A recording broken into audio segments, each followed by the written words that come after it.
Coming in at number 3 is Bruno from Germany and his insane, over-the-top, ridiculous, high-end, I'm running out of words to put here, just jaw-dropping, custom Resident Evil themed setup. I mean, sure, it looks insane at first, but wait till you see what this guy has done to his setup. First off, this is Bruno's second time on the show. He was originally on episode 99 back in April 2017 with a pretty decent dual monitor setup and a water-cooled system.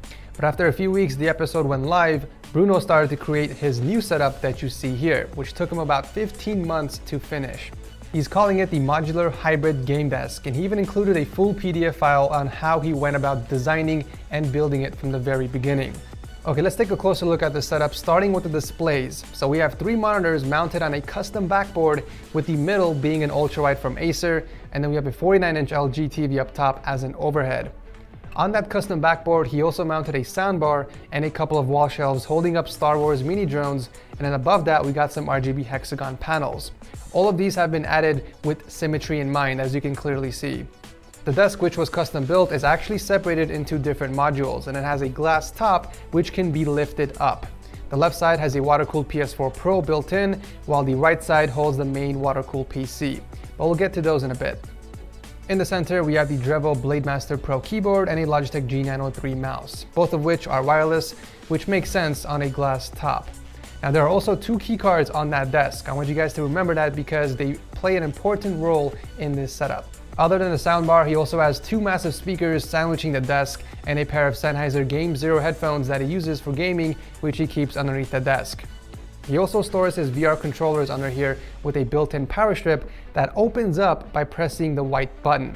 On top of that, he added 2 LED strips underneath the desk to light up the area so it's easier to see at night. I mean, this guy has thought of everything. You won't be able to find a single cable visible because the desk was also built around cable management, using the massive backboard that he built to channel all the wires behind it.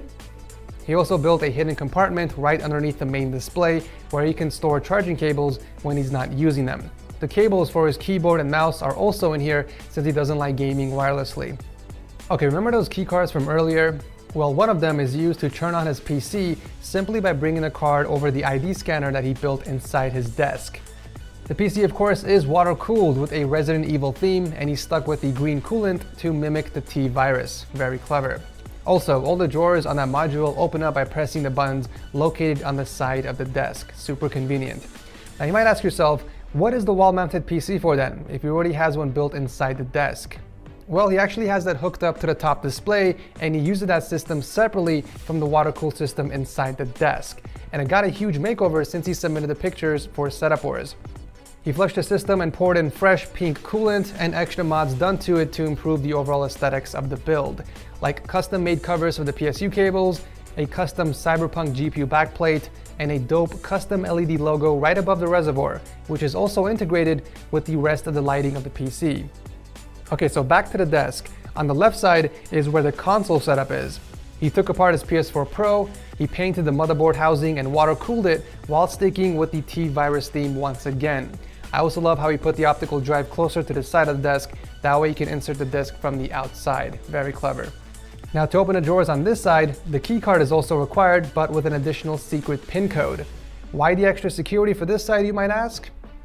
Well, it's because in one of the drawers is the T-virus sample and the antivirus. There's also a Samurai Edge soft air pistol 20th anniversary of Biohazard to go along with the theme. One of the things I absolutely love about this setup is how it can mutate. Changing up the wallpapers, the LED colors, and the built-in center display inside the desk can easily transform the setup into practically any theme that Bruno wants, just by talking to Alexa. Hey Alexa, change the setup's theme to Cyberpunk. Okay Ed, coming right up. Hey Alexa, change the setup's theme to Tron. Anything you say Ed, here's Tron.